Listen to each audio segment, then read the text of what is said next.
Hello everyone, Dan KBG Kune Physiology. More today is day 4 of Bend and Survive. So there are so many underlying factors in our environment, so many underlying factors in our life, whether it's peer pressure, friends, family, whatever it may be, okay? We have got to learn to adapt. That's why I'm doing this subject this week, Bend and Survive. That's to absolutely anything and everything in life. We are, like I said, we as humans are the most adaptable creatures in the world, but we got to believe that in our minds. If we don't believe that we can adapt to things in our minds, okay, it will not happen. That is the thing about one of the things that Bruce Lee said, and this is crazy because a lot of people know more about it today. But back in the 70s, Bruce Lee actually said just this thing. He said, "You are what you think you are." Any of you who know about The Secret or the Law of Attraction, okay, that's basically what he was talking about. And that was back in the 70s. He was way beyond his time, especially mentally or in a philosophical sense. I'm going to say that saying once again. Back in the 70s, Bruce Lee said, "You are what you think you are." It is so absolutely true. If you think that you're poor and you're living in poverty, you're going to be. If you think you're rich, you're going to be rich. You may not be rich right now, but you will be in the future. But we got to be chasing the right things, okay? Don't chase money, chase a passion. But that's not the subject one. We are on Bend and Survive. So with bending and surviving, we've got to believe we can adapt to things. When we believe we can adapt to something, we can adapt to absolutely anything beyond what we could ever imagine. Those of you who know the famous David Goggins, he's known as the hardest motherfucker in the world for a reason. Okay, the thing is, he just defines bend and survive, no matter what comes into life.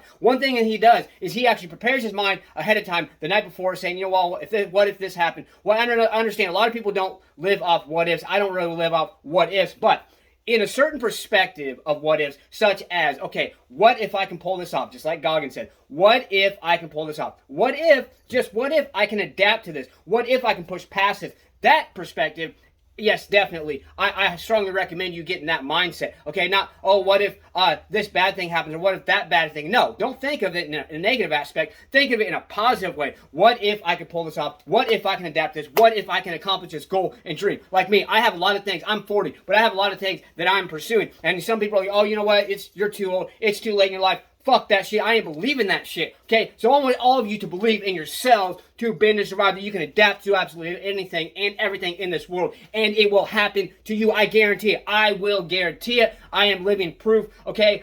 My basic thing is, you know, I made poor decisions, you know, whatever it may be. Okay? I'm not going to go into details, but I learned to not only to embrace, but to bend and survive, to adapt to absolutely anything and everything. And don't let it stress you out. Remember, all stress is to build up a tension. You relieve that tension, the stress will eventually go away. But if you stress yourself out that, oh, I can't get through this, oh, I can't get through this, you're never going to get through this. You're never going to get where you want to be in life. So bend and survive, get over it, and get past that point. Let's get out there, stay motivated, believe in yourself, believe you can do it, and believe that you deserve it. Let's get out there. Let's go. Smash, punch, kick that like button. Just don't break it. Let's get out there and do something. Let's go.